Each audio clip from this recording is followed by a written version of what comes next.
Welcome to Wealth Coffee Chats, folks, for your daily live updates. Get the most out of today's episode by participating in the chat. Make sure you ask some questions, be part of the conversation, have a bit of fun, grab a coffee or a tea, take some notes, and get ready to start your day, folks. Quick few housekeeping rules, though. No spamming, no advertising or self-promotion in the chat. That's not on. Be kind and respectful to everyone when participating. And most of all, have a good time. Real estate investing can be your biggest asset. It also can be your most expensive asset when it comes to getting it right or getting it wrong, folks. It can be time-consuming, stressful, and that's why here at Positive, we have what's called a 6-star team, a full-service team that provides integrated wealth and property investing solutions and services simply designed to help you progress towards your goal of passive income through your property portfolio, folks. Make sure you check out our other podcasts on the Positive Mentor Network. Not only is there Wealth Coffee Chats, there's the Urban Property Investor. Drops every Wednesday with straight talking investing strategies and lessons with Sam Saggers. Property Investor Tales. This is where our clients, you guys, share real life stories from property investing, hosted by some of our advisors and strategists. And that's done every fortnight, dropping every Monday. Wealth, Wine and Wisdom, folks, that debriefs the week that was in the world of finance and property, hosted by yours truly, Jason Witten and Andy Fenton on Fridays. Hey, good morning, folks.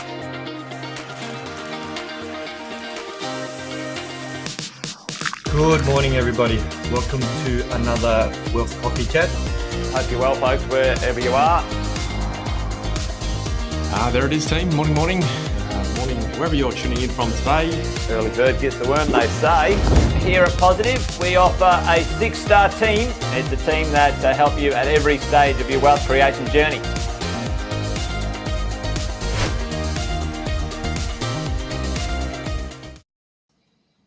Good morning, everyone. Happy Wednesday, 8th of October. I hope those that had a long weekend are now rested, back into it for the week. So good morning to the regulars. If you are tuning in for the first time, if you haven't met me before, my name's Cash Shostad here, representing the property management group for the 6-star team this morning. So it's what we do at about 10 past 8 Queensland time. Not so much down south, about 10 past 9 your time, but we've made it anyway, team. We've made it to another Wednesday. So listen, if you don't know my story, 14 years in the property management industry, what we love to do on a Wednesday is come and talk a lot of different stories, share some insights, certainly unpack the challenges that goes on when it comes to holding property. Certainly, trying to work out some solutions when it comes to your property manager. And I tell you what, today's topic, I've got a doozy for you here that I found. So this is my thing to you guys today. If you want to know how to lose hundreds of thousands of dollars in the value of your property, do this, right? Do this. Now, I know a lot of you guys are very, very intelligent. You've got great teams around you, great strategies. And so this is not one of you guys. I'm very, very confident of that.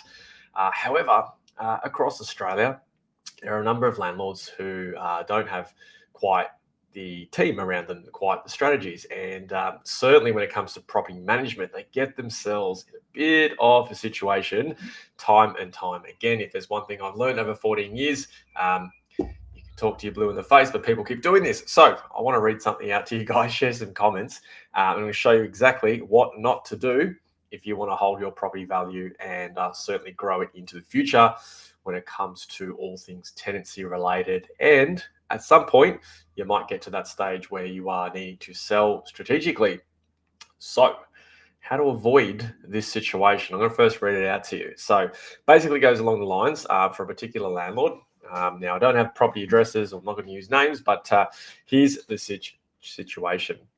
So, hey guys, looking for some help. Rent is significantly behind, and the tenant is starting to damage the property significantly. They're punching some holes in the walls. We're trying to actually sell the property due to some financial hardship, right? So there's a bit going on already. There's a huge mess inside and outside of the property. I believe there might be some illicit substances inside as well. We've sent them notices to leave, notices to vacate. The lease has expired, so there's a periodic lease in place at the moment. We've got a QCAT hearing in a month. And listen, it's all started back in April. So a lot to consider. I'll try to summarize this in 8 bullet points for you guys. I don't know about you guys, but it sounds a little bit hectic to me. A lot is going on. So love to hear your thoughts in the chat on what you guys think for sure. So as we always do, Wealth Coffee Chats, throw any questions, banter, give us a shout out in the chat. But essentially, team, what's happened here? This owner's got themselves in a bit of a pickle. To top it off, they manage the property themselves. There is no property manager involved. So here's what I wrote down. Actually, no, I'll start with the comments first. What I want you guys to do is if you're involved in different Facebook groups and communities like that, just be mindful where you get the information from or who is actually giving you the information at hand, because more often than not, that commentary is inaccurate and rubbish, in my opinion. So some of the questions here, some of the commentary here in terms of, this owner, they've got a tenant, they won't move out, they're 6 months behind in rent. Yes, there's a QCAT hearing. However, sounds like there's a lot of things going on, damage, cleaning, no lease in place, as I mentioned. I would dare say that communication is not very sound at this point in time. There is a lack of relationship, and due to financial hardship, the owner has actually said they're trying to sell the property at the same time. So bit of a pickle, right? And some people have said, hey, don't worry about it, just claim your insurance. Someone said, hey, don't worry about it, just wait till they're not home, go change the locks and then kick them out. Don't know if that's appropriate. Someone did have a go at them self-managing. Speak to a local rental agent, contact the RTA. Anyway, it goes on and goes on. Contact a solicitor and send them a demand letter. Listen, half of that commentary is not going to work, team. It's not going to work. So what we're going to do is actually go back to the start. And this is why I will talk to Blue in the face about your leasing campaigns, your tenant application process. It all starts there. You get that wrong, you're gonna see what tenancy you're about to have. So, in terms of damage and cleanliness, in this case, we can make some assumptions that perhaps there was no routine inspections conducted throughout. I mean, let's face it, they're a self-managing landlord. They don't probably have the time, right? They've got, I'm sure, due to financial hardship, I'm sure they're working super hard to get themselves out of that situation. There was mention there of illicit substances, so there's some other things to deal with. And, you can start to paint a picture on the top tenant profile that this particular owner's got in here. Now, no lease in place. This property, I believe, is in Queensland. And if you're a landlord with a property in Queensland, you certainly want leases on fixed periods. We'll go into that another day, but certainly your lease should not be in a periodic lease unless there's a particular reason for it. Notice the vacates were served, breaches, nothing was done. The thing that gets me, team, is that this all started in April. We're now 6 months down the track, and here we are, and they're going to QCAT very, very shortly. I think whilst there might be some delays and some things at QCAT that we can't control in terms of getting a hearing date, certainly 6 months does sound like a long time considering this situation, financial hardship, and they're selling the team. So there's a bit going on, as I mentioned. Where do you start? I think what I would look at is, number one, I'd sack myself as the self-managing property manager, and I'd go and hire the best property manager that I could find. Get a professional. So, you don't go, if you're not an electrician, you don't go pulling wires out of the walls and things like that. You hire a licensed electrician. It's the same team. It's the same thing, team. Same concept. If you want to hold your property longer, if you want to maintain its value, if you want the rents to go up, if you want to grow that asset in future, then part of that is getting a very quality professional property manager on your team, because they are your eyes and ears on the ground. In this case, there was no one on the ground, and they are going to cost themselves dearly, which I'm going to explain. What I would do is go back to the end of lease period. If you have a tenancy that isn't going correctly, you serve a notice to leave on the fixed lease, and you'd be done with it. This could have all been over a long, long time ago, perhaps, for this landlord. And if they hadn't got out as per that notice to leave, then you could have started the QCAT application process a lot sooner. Now, yes, someone mentioned in the comments about, yes, we'll just claim landlord's insurance. Yes, that is one aspect to it. As I mentioned on these channels, not all insurance is the same, is equal. And so certainly making sure you have the right policy for you in your situation. Certainly super critical when it comes to that, because as I said, 6 months of non-payment of rent. Now I'm going to use some average numbers here. If we said the average rent in this area was $600 per week, and in Queensland that's fair, $600 per week over a 26-week period, right? It's just over $15,500 of rent not generated. Not in the owner's pocket, that's for sure, right? So as I said, if it was me, I'd sack myself as a self-managing property manager because I'm not doing my job, right? So 15.5K of loss of rent, quite significant when you look at that. Now, when it comes to reselling the property, which in this case, our understanding is that it's caused by financial hardship, what would I do? What's the chances that this particular tenant is going to be, one, cooperative, two, presenting the home in a really good presentation? It's not, from what we gather.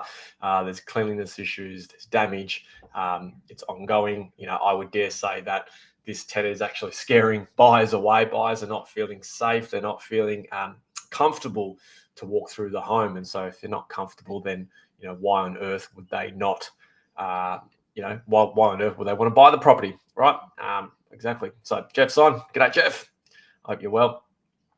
And, I think what you've got to do in this scenario when you are experiencing financial hardship is maybe you need to talk to your advisor, you need to talk to your bank, you need to try and work something out in that regard. Best case scenario, you've got to get that tenant out first and foremost, and then you go and sell the property vacant possession. That is the way to do it. It can be a harder way to do it, but if you want to save and maintain hundreds of thousands of dollars on your value, then you need to go down that path. In this case, without knowing this person, without knowing the situation or location, I can tell you there is no way that property is going to sell for its for market value, if anything above. And if that property sells, I can guarantee you that buyer's going to get a cracker deal. So maybe if you're a buyer and you want to grab an opportunity, then maybe that's the one potentially. But for the vendor, for the seller, for the investor, for you guys, certainly nothing I would recommend in that space, because your tenant's going to have a significant influence on the result, right? And you only get one crack to sell it. You don't get to sign a contract and then go again next week.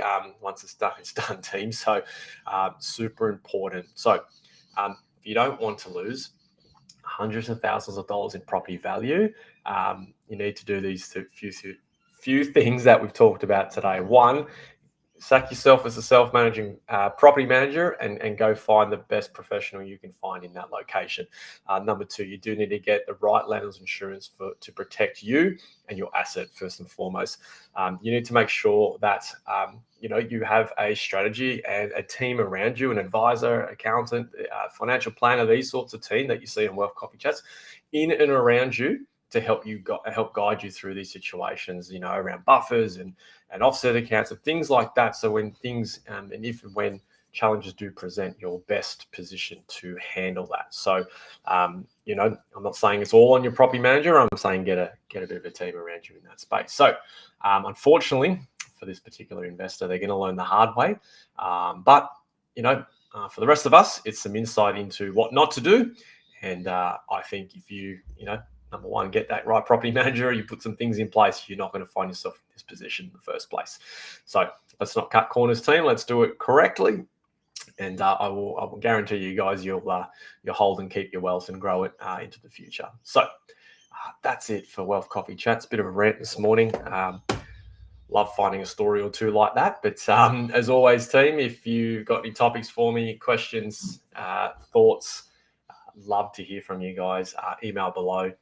Shoot through your ideas, and we'll jump on another episode of Wealth Coffee Chats next Wednesday, and we'll discuss it live with everyone. So appreciate the attendance and the views.